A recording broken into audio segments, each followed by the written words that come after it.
So guys, I watched the film the other night, loved it, but as soon as it ended, when I left the theatre, I texted my handyman because a few weeks ago I had a new glass shower door installed, and I said, I hope this is alligator proof. I love that scene, by the way. We love it. It's very cinematic. I've never seen anything like that. It's fantastic, that bathroom scene. Yeah, amazing. What was it like working with Kaya, Barry, and director Alex? It was a fantastic experience. Sam and I both have wanted to work with Alex for a long time, so this is the perfect movie to show off his skills from movies that he gleaned in his movies like Hills Have Eyes and High Tension and Piranha, and Kaya and Barry are real troopers.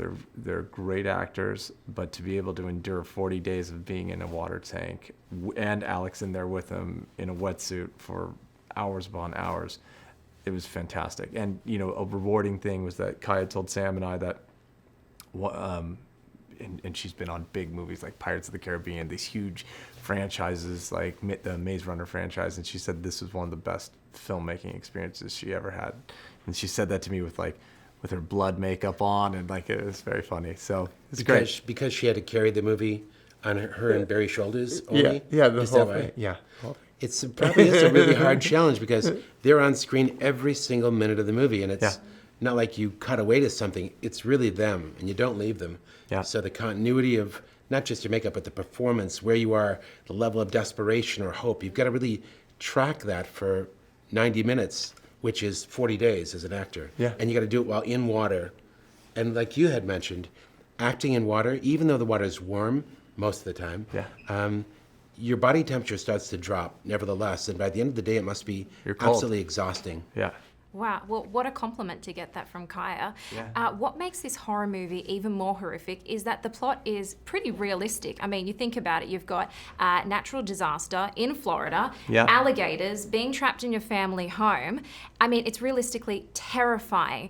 So do you think it's ironic that a couple of months ago, news broke that there was a real 11-foot alligator that broke into a home in Florida? Oh, I think sadly it's becoming more commonplace with these. Listen, those animals take to higher ground during these natural disasters, and our homes are built on higher ground.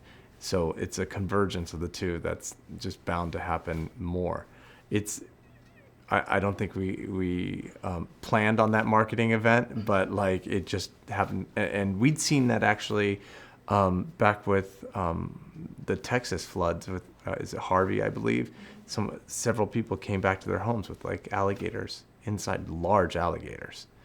And so I think that's what inspired the Rasmussen brothers when they first wrote the script. Mm-hmm. So no PR stunt there. No PR stunt. Those alligators don't take our cold hard cash. Well, the alligators, they were very realistic. Sam, what went into the look and design of the alligators with the CGI? Well, Alex, like any professional facing a very difficult task, used an array of tools to perform it.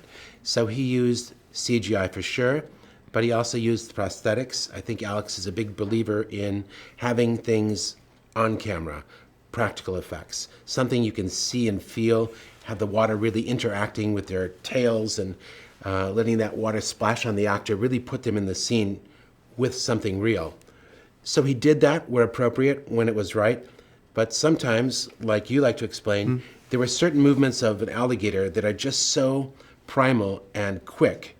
Can you explain how, Alex? Well, so in looking at how fast our crew could move the mechanical alligator, even with the strongest people, you can't move that fast, because if you've seen even in nature videos that when they creep up and they grab an antelope, when they grab that antelope from the water, it's lightning fast.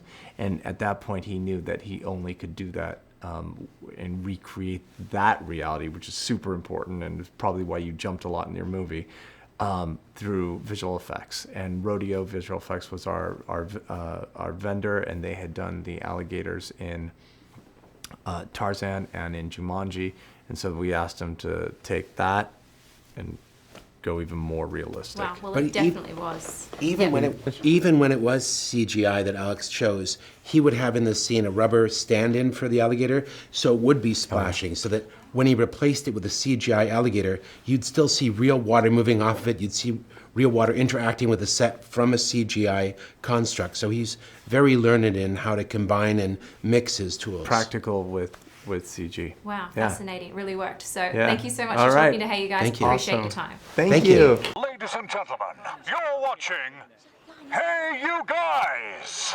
Hey You Guys, huh? Hey You Guys. Is that from the Goonies? It is indeed, yeah. Nice. Hey You Guys!